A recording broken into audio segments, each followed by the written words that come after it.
Are you going to hold up your phone for me so I know how much time I've taken? I will let you know if you get long-winded. Oh, good.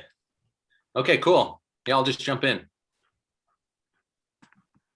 Okay, so as a short introduction, my name is Jacob Parry. I've been doing digital marketing for a little bit more than 10 years, and my focus has mainly been in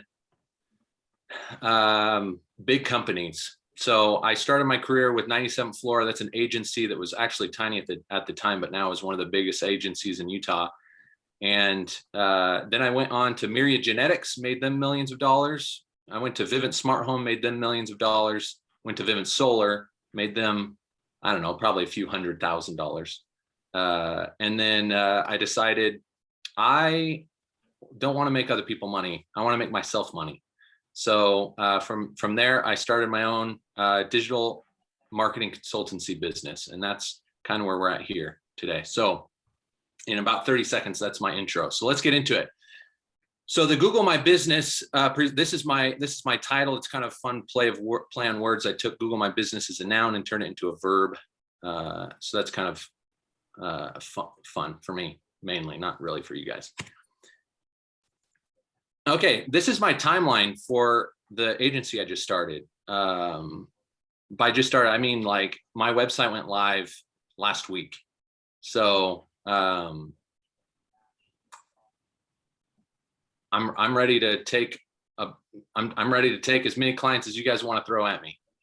Okay, so here's my claim for my presentation. Using Google My Business, the way I tell you to, could get you up to 5x more leads to your business within 30 days, maybe more.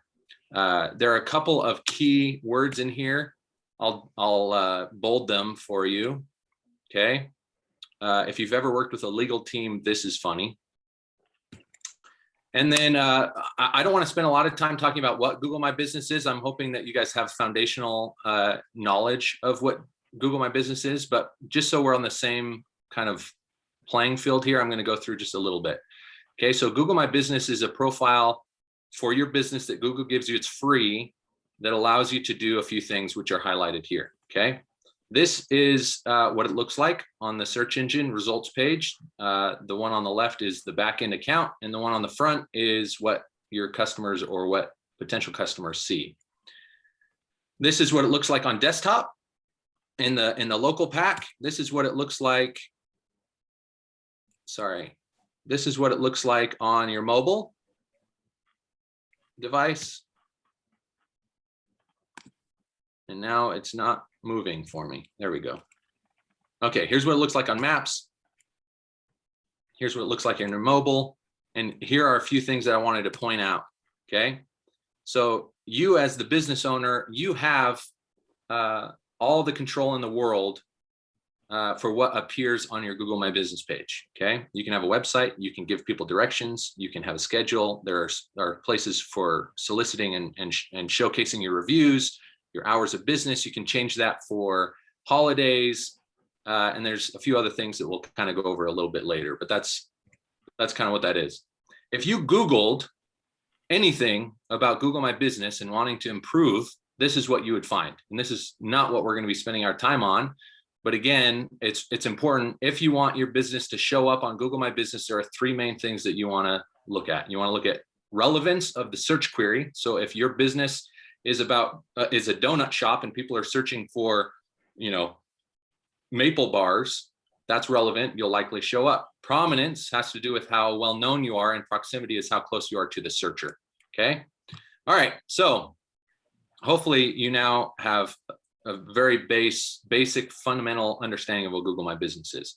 As users, you probably already knew all that. So I'm going to jump into a couple of case studies. And these are things that you most likely would not find if you did a basic Google search. Okay. The Vivint, so I worked at Vivint Smart Home and the Automated Insights. This is my own case study. And to this day, and I did this about 4 years ago, to this day, I've never once seen anyone else do what I did. And then the Elite Strategies, they are a digital marketing agency based out of Florida. And just a few months ago, they did something that kind of disrupted how Google My Business is used. It's kind of a hack. Okay, so if you're in the local space and you have a Google My Business page, that the first case study is kind of it's kind of niche, right? It's more for bigger businesses with multiple locations. The other one is anyone with a Google My Business profile can do and find success. Okay, so here's where we're going to start. So we had a problem at Vivint Smart Home. We were a nationwide company servicing almost the entire United States and Canada, and we wanted to compete in the local market. And for those of you who may know a little bit about SEO, local SEO and national SEO have completely different strategies and are targeting different people. But we wanted to compete in the local markets. So the solution we came up with was to build out 30,000 local landing pages and connect them to our Google My Business pages.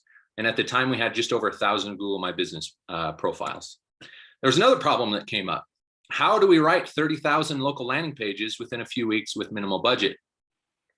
Now, coming from an SEO background, there's something called duplicate content that Google frowns on, right? If you copy and paste multiple elements on a page and put them up on multiple pages, you potentially are setting yourself up for a penalty by kind of disobeying Google guidelines. Okay, so I wanted to avoid duplicate content. I wanted unique content for 30,000 local landing pages. Now, where does the number 30,000 come from?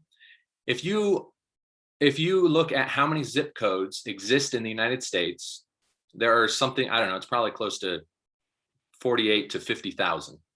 If you dedupe them, okay, because there are over 70 zip codes in Las Vegas alone, if you take out all the zip codes that duplicate a city, you get right around 30,000. So I wanted to make a landing page for every city and town in the United States. And I wanted every page to be unique and insightful, okay? Here's the solution. Automated Insights is a company that built a software called Wordsmith that does, well, we'll talk about it in a minute here. Okay, quick story. So over the last, I don't know, probably a couple decades, but over the last 5 years or so, there's been a huge debate in the digital marketing community over quality versus quantity content, okay? And the argument goes like this.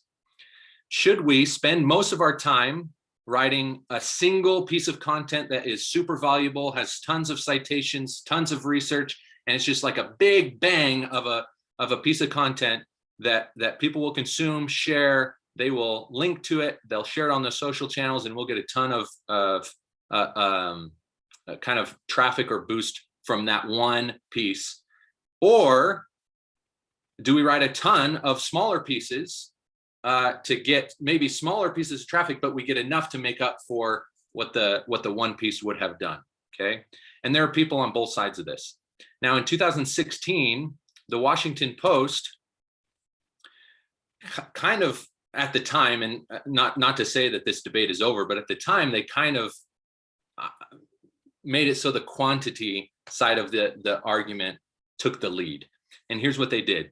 They built out a robotic reporter, okay? And they used natural language processing and data inputs to write automated articles. And at the time, they started writing 1,200 articles a day. Okay, so this is the quantity argument. And they got a lot of flack at first, right? This is a couple years after Jeff Bezos took over and started kind of changing how they were doing things. But they went full blast on the side of quantity. We want to create as much content as possible with data. And the result was that they got 28% increase in visits over the next 12 months, which is a lot when you're talking about publications like the Washington Post. And at one point during that time, they actually surpassed the New York Times in the amount of traffic they were getting.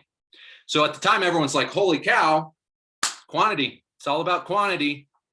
Now, I'm not necessarily taking one side or the other, but at the time I was thinking, okay, we're going to do quantity. Okay, so we used Automated Insights, which is a natural language processor. Yahoo uses them to generate all of their, if you play fantasy football, and every week you get a long summary of your previous week performance. That's all done by Automated Insights software called Wordsmith.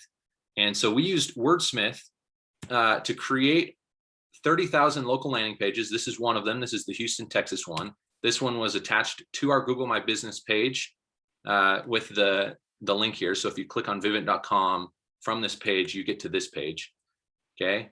And the way we did this, the way we did this, we plugged in data into Automated Insights, okay, into Wordsmith. We logged into two different APIs. We worked with a weather API and a real estate API. The weather API gave us data like average temperature in a given zip code. Okay, so Texas is a lot warmer than Alaska.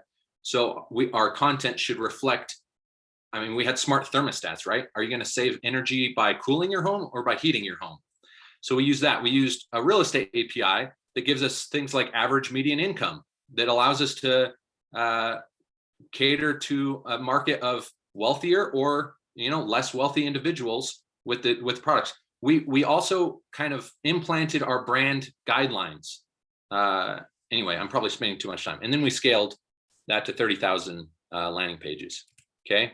So I was going to give a demo just to show how many pages there are. I mean, if you go to vivint.com/locations, there's literally a location for every city and town in America, even the tiny little ones that you've never even heard of. Okay, but I'm going to skip that. Okay, this was the result.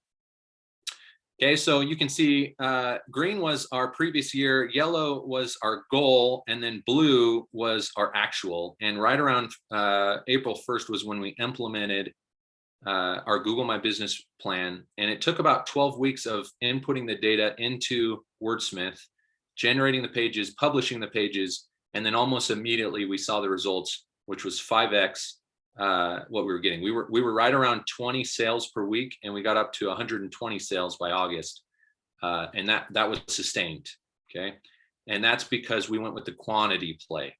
Now, not everyone has 1,000 Google My Business profiles. Not everyone has that many locations, but the principle applies to everyone. If you have multiple locations, you should have landing pages for every single one of them, anywhere you service, and you should have a Google My Business profile anywhere you have employees who work in that market, okay?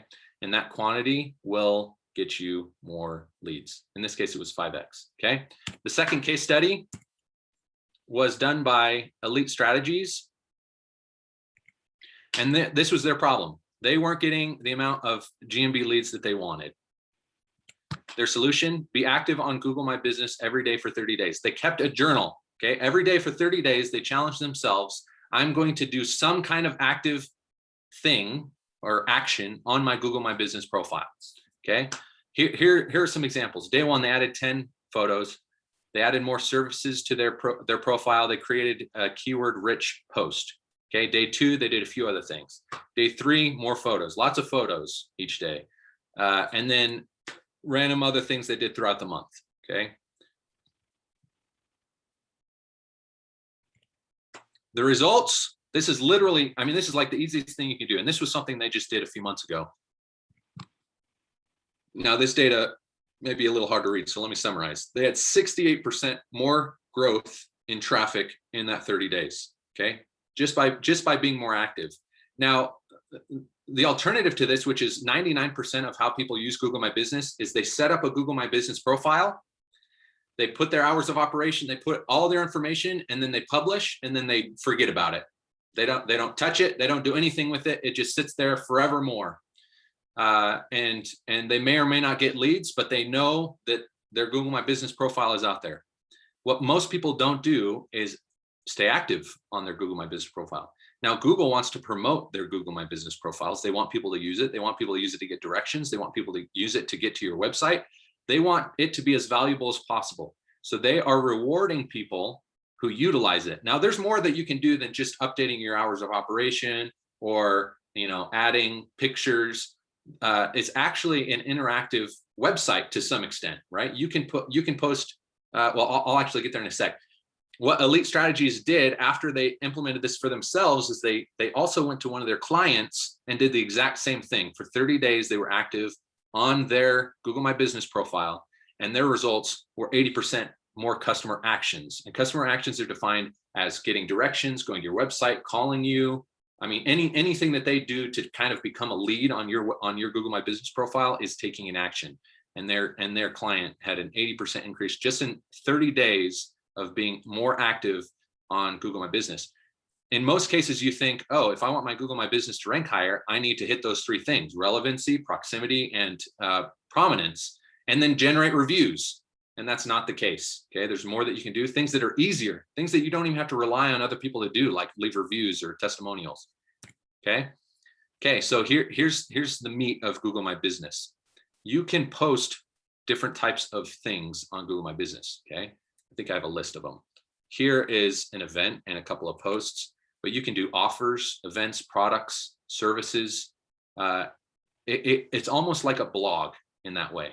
Okay, you just post. You can do this daily, and you'll see significantly more traffic, and your rankings will go up without doing anything else except being active within that 30 days. Okay, last thing I want to talk about.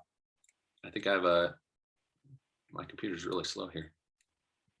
Okay, review solicitation, email versus text and social proof. Okay, if you are soliciting reviews via email, you'll have about a 15 to 20% open rate. Okay, and that's not even a response rate. That's how many people will open it, not how many people will actually leave a review. If you send text messages have a 98% open rate. And what's more impressive is 95% of text messages are open within the first 3 minutes of receiving them. Okay, it gets crazier. And if my computer were responsive, that timing would have been perfect. On average, it takes you 90 seconds to respond to a text, whereas it takes 90 minutes to respond to an email. Now, this is not saying you shouldn't do email, and you should do email, but you should also do text, and texting should be your priority. Now, I was actually planning on going into way more detail about review solicitation, but with the 10-minute deadline, this is where I decided to cut this portion off, thinking the case studies would probably be a little bit more valuable. But there is a lot in review solicitation, what software should be used, the methods, and who should be contacted that we could dive into that I didn't. The last thing I want to go over is social proof, but we're out of time, so I'm not going to do that. That's it. Thank you, guys. I wasn't timing myself, but I bet it was pretty close to 10 minutes. That was really good, Jacob. Awesome. Thank you very much. I think if everybody wants to jump into some Q&A on some of these things, I posted a couple of my questions in there as you were presenting, Jacob, but if you want to just unmute yourself, group, we've got some time now for Q&A. Typically, we'll go until 11:45 unless the Q&A is just on fire and Jacob allows us to take more of his time. So unmute yourself or put stuff in the chat. I'll jump in here. Jacob, is there a time in a business's life when it shouldn't do this, like when you're just getting started, or are there certain types of businesses that this doesn't really apply to? Yeah, so there were two questions there that I heard. The first one is there a time in a business life when they should not do this? If Google My Business is the right method or strategy for you, there isn't. Are you asking like the 30 days, like where in the lifetime should you take that 30 days? I mean, if this was a case study, if I had a Google My Business profile, which I don't, although my wife owns her own therapy practice and she does, I would be active more than the 30 days. And I don't know if that is exactly relevant to your question, but no, I don't think there's a time when a business should not do it. The second question you had was, is there Types of businesses? Yeah. So the type of business is, if you have a Google My Business profile, there are two types of businesses that should have a Google My Business profile. One is a brick and mortar. Okay? If you're a brick and mortar and you service local people, donut shop, right? And you have a specific location people can come to or call or whatever, then you should do this. The other is service area. That's like plumbers or, lawn care, right? Where they don't necessarily have a location people can come to, but they service an area that's still local, right? I mean, if you're a gardener or a landscaper, you're not going to service someone who lives, 300 miles away. You should be doing that. So those are the two types of businesses that should have Google My Business profiles. And if you fall into that, then you should be doing both of these things. Like here's a quick example. If you are a landscaper and your office is in Salt Lake, okay, but you service all of Salt Lake County, then you should have a landing page for Sandy, for West Valley, for Magna, for Draper, for Salt Lake, for South Salt Lake, for every city or town that exists within that county or that service area. You should have a landing page for that. You don't necessarily have to have a Google My Business profile for each space unless you have a location or an employee that's working out of that specific location. But those are the type of businesses that would benefit the most from this kind of strategy. There was someone else that was hopping in that Spencer interrupted. That was me, but I put a type in, but I can ask real quick. What have you found to be the best suggested tool for reputation management, for automation, curated solutions, responses, and that type of thing for GMA? When you say GMA, do you mean GMB? Yeah, I'm dyslexic. Yeah. Oh, okay. Sorry. I didn't want to, I didn't. Okay, we're on the same page. We're on the same page. Okay. So I've used a few. So a local company here that I've used for a lot of years is Podium. So they're a texting solution that integrates really well with a lot of CRMs or CMSs, and their biggest value prop, because here's the thing, text messaging solutions exist everywhere. Almost every platform does text messaging nowadays, right? Salesforce buys up a bunch of text messaging companies. I mean, almost all of them offer texting, right? Twilio just is booming right now. But I've used Podium in the past. They're really good. The benefit to a company like Podium is they are built specifically for this type of experience, where if you send out a text message, everyone can do that, but they have a specialized URL that they take people to that caters to the platforms you want reviews on. So it's not just a text message that takes them directly to your Google My Business. It's a text message that goes to a landing page that says, hey, would you be willing to leave a review on Google My Business? If they don't have a Google account, they can skip and go to Facebook or go to, a lot of the, like in solar, there's solar reviews, there's, BBB, there's consumer affairs.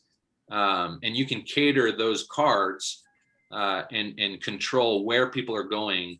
And so they're not the only ones who do that. There's another local company called Connect I used to work for that does that same thing. So from a review solicitation standpoint, using a texting platform that's specifically built for reviews, you'll get more benefit from than just using a platform that does texting. If that makes sense. HubSpot is also a really good one that I push, but they use third-party plugins, and they've got a couple that one's called Sales Message. That's really good for review solicitation and business texting, just being in communication with your customers. Great question. Thank you. Jacob, there's some questions in the chat, and then it looks like some hands raised. So I'll let you just work through those as you prefer. Okay, well, I'm going to go with the hand raised first, just because that's more engaging and fun for me. So if you wrote in the chat, I invite you to raise your hand, and we'll go through that way. Priscilla, I see your hand is up. Actually, Haley was before. I don't want to steal her spot. Okay, that's very courteous of you. Haley. It's Hallie, but Hallie. Hi, Hallie. Hi, and bonjour, Priscilla. I was writing a question, so thanks so much for taking it this way instead. The question is when to do a GMB type of new direction, because I'm in the process of talking with Sarah, who's been amazing, and other people in terms of developing course materials, entirely new website and other things, and looking at things like Kajabi and Kartra. And how do you sort out which and what tools to use as you're developing a new profile and platform? So we actually went through this similar exercise while I was at Vivint Solar. We had I think we had 5 platforms that did text messaging. And I'm wondering if this is the direction that you were going, where it's like there are so many out there that they wanted to consolidate to be more streamlined. They didn't want to pay 5 different companies that did texting when we could pay one that did everything. Is that kind of along the lines of what you're asking, is how do you consolidate and figure out which platforms to use for this kind of thing? Slightly different. Most of you guys know me as a doctor as well. So there's, as an example, Patient Pop, which has calendars, but there's so many restrictions in terms of calendars that are HIPAA, that are restricted to within a program or a platform, and trying to get a life that coordinates and consolidates where you don't feel like you're my patient when we sign up for a meeting. I'm trying to get all of these bells and whistles set up within an industry like Patient Pop, which is clinical, or also more general platform, and trying to develop course materials, reputation, and everything else too. So lots of moving things. Yeah. So it's hard to give catered advice like that. Here's what I would say is, depending on what your CMS is, that's what's going to determine the direction you go, because everything has to do with integration. If there are softwares or I mean, anything third party outside of your CMS that you need to accomplish your, your growth, it all revolves around your CMS. So I would work with your CMS partner, whoever you're using, and say, hey, this is the direction that I'm hoping to go. I want to do review solicitation. I want to do texting. I want to do, whatever. What are the platforms that you recommend? And they should be able to give you a list of third-party options that plug into their platform that would work best without having to, like Podium, for example, I mentioned them earlier. They took years and years and years to integrate with Salesforce, which is ridiculous. They're one of the biggest platforms out there. So we had to do, some workarounds that weren't ideal.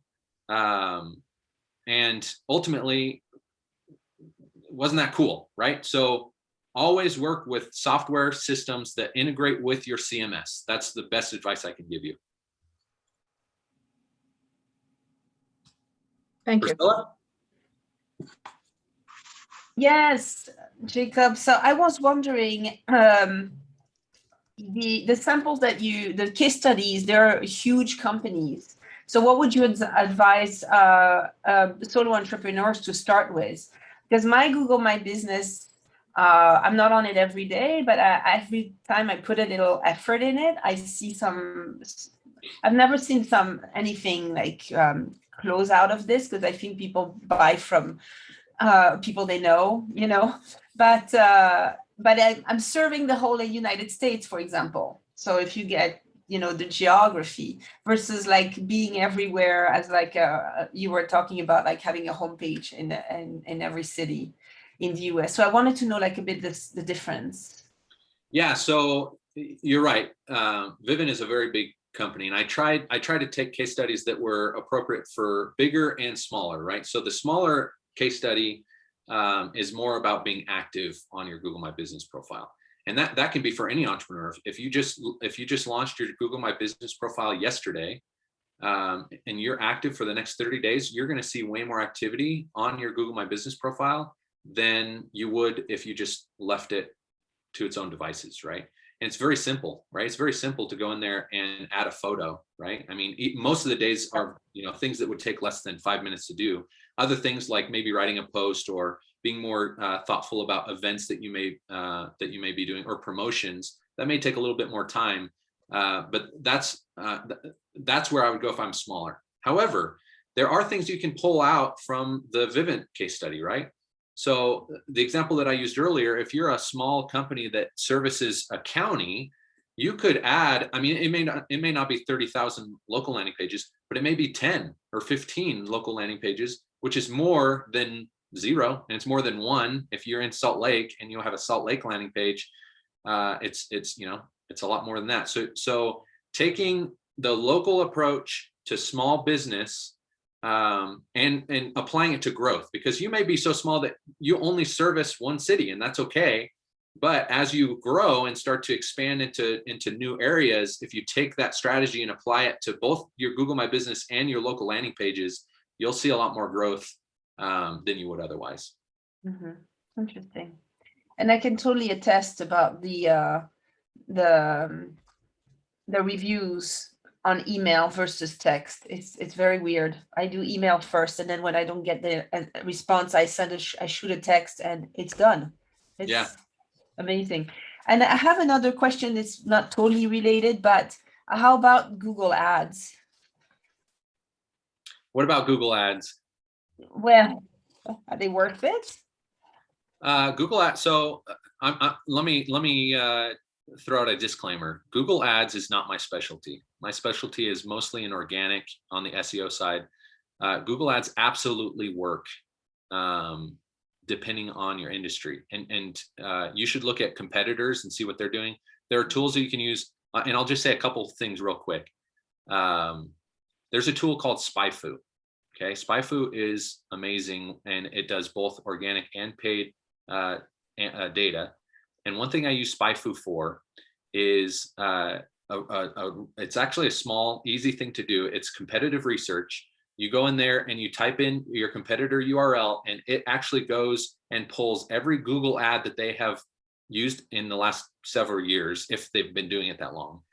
And what you can do is you can organize the data to say, okay, so over the last 12 months, which ads or which keywords have they targeted for all 12 months? Because it'll show you they use these keywords, but only for a month, or these keywords only for 6 months. But you can organize it to say, out of all the keywords they use that are likely hundreds, which ones are the ones that they have done over the last 12 months consistently?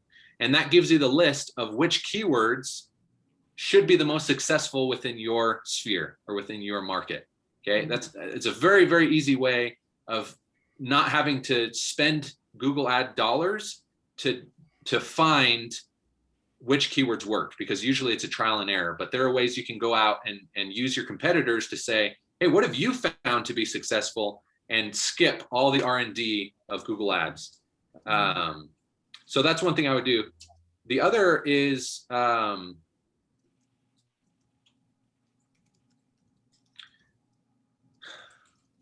I don't remember the other thing I was going to say. So It's okay. Thank you. I was actually asking for a client that was just asking me this.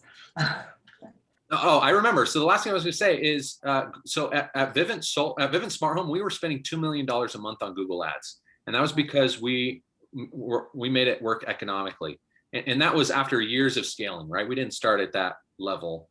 We scaled from very little to quite a bit. So if your question was, is it worth it? And the short answer is, go look at what the competitors are doing. If they're in it, then it's likely worth it, because that's an easy channel to measure very quickly to determine whether it's economical or not. Makes sense. Thank you, Jacob. Jacob, echoing a comment that Tom put in the chat, like, is this a local B2C play, GMB, or is this relevant for B2B? If I'm an agency with people in multiple cities, should I have Google GMB locations in each of those cities? Like, how do you go like beyond impact for local and into one that isn't in the Vivint model of, hey, actually everyone in the country could be our client? Yeah. So, and Tom, if I didn't interpretate or add on to your question appropriately. And I mean, that was even better. I don't have to say it. The answer is yes to the first question, which is, does it work for B2B? So I worked for a company called Connect, and they're B2B, right? They're like a Podium where their customers were businesses, right? Businesses who wanted to solicit reviews or text their customers, and the same principles apply, because business owners, they're using Google to find their software or their whatever they're looking for as well, just like consumers. So I should say, in majority of cases, yes, you should have a Google My Business for every single location that you're in. And then the second part of the question was, how do you apply big business like Vivint to smaller local ones? Is that right? Something like that?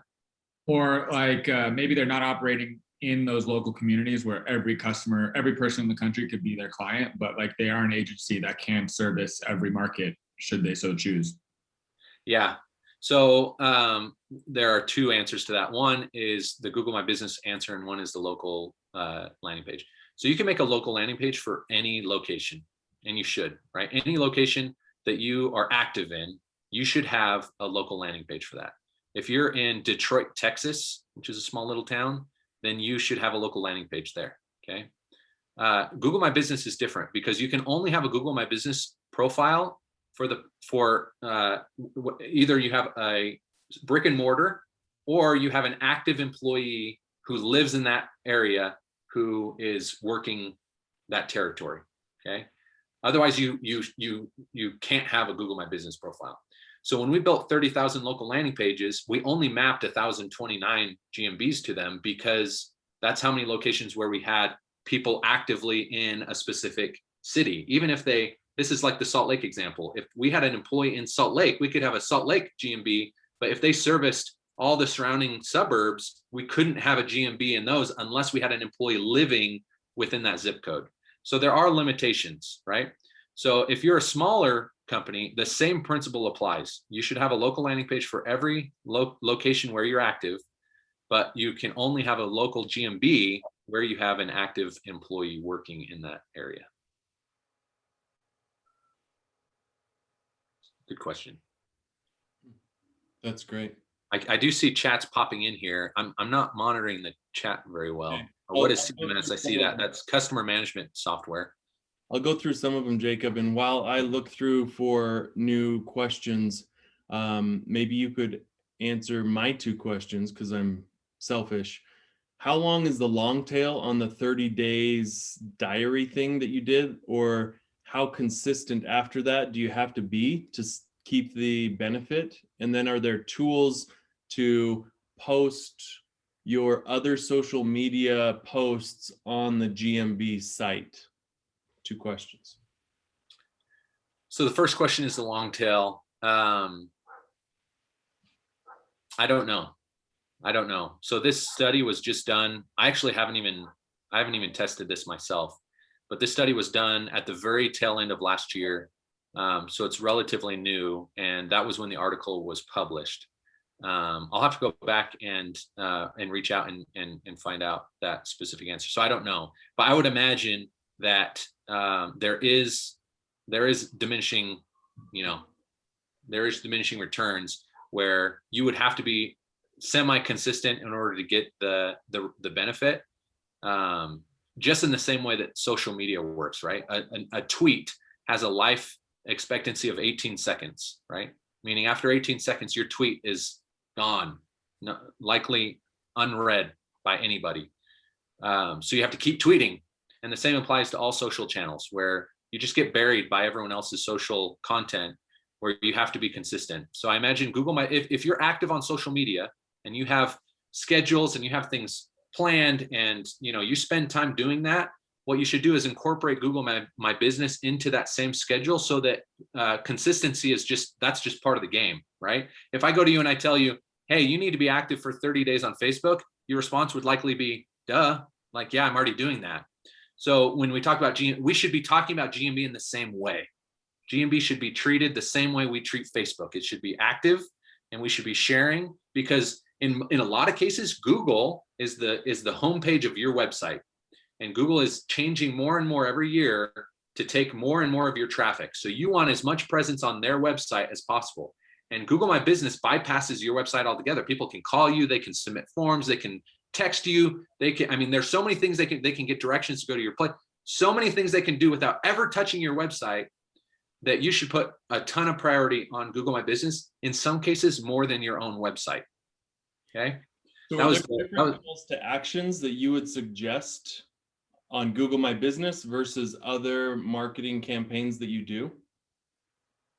I missed the first part. Did you say? Are there different calls to actions that you should use? Yeah, so it should be catered to your business, right? If you're a brick and mortar and you want people to come to your store, then you should have your directions, right? I mean, there are only like 4 or 5 calls to action you can have on Google My Business, and you should have them all, right? Directions, phone number, website. And in some cases, you may be able to text. They were testing some texting elements, but the calls to action are limited, right? It's not like you can just like pick and choose which ones you want. You should put as many as you can that are available, that are relevant to your business. There was a second part to your last question that, if there are tools that would automate posting to Google My Business like there are for other social media platforms. that's actually a really good question. I haven't seen any. That doesn't necessarily mean that there aren't any. But like, for example, if anyone's on Hootsuite, if Hootsuite isn't doing it, then it's likely not a thing. Scheduling posts and things. That's a good question that I don't have a great answer to. Cool. Maxwell, I see your hand is up. Yeah, just to double back, because we're in a remote world where people work from their home. If I have people in environments that are working there and their home address is where they're working, would you constitute that as a location that I should have a GMB page for? Or like, do I need to actually go get a real mailing address in order to set up that local GMB page? So you can have employees who work from home have a Google My Business. You probably don't want their address to be public, which is fine. And when you create a Google My Business that's based on a service area, it doesn't display a business address. So if you have a service area, you can get a Google My Business that doesn't publish their home address, and it would still work. Dope. I like that. I can already see Maxwell's gears turning on how many pages he's going to be throwing up here in the next 2 hours. So we're at the top of the hour. Jacob, this was awesome. I learned a ton, have a bunch of notes. I'll be posting those and this video online. Is the best way for people to get a hold of you just to go to this website or email you? How would you like people to reach out to you if they have more questions? So my email is jacob@howdymarketing.com, and you can see the URL there on the screen. Or if you're more of a forum person, you can go to the website and submit that. But yeah, feel free to email me. I'm happy to answer questions or hop on calls and help out. I love diving into this kind of stuff. So very cool.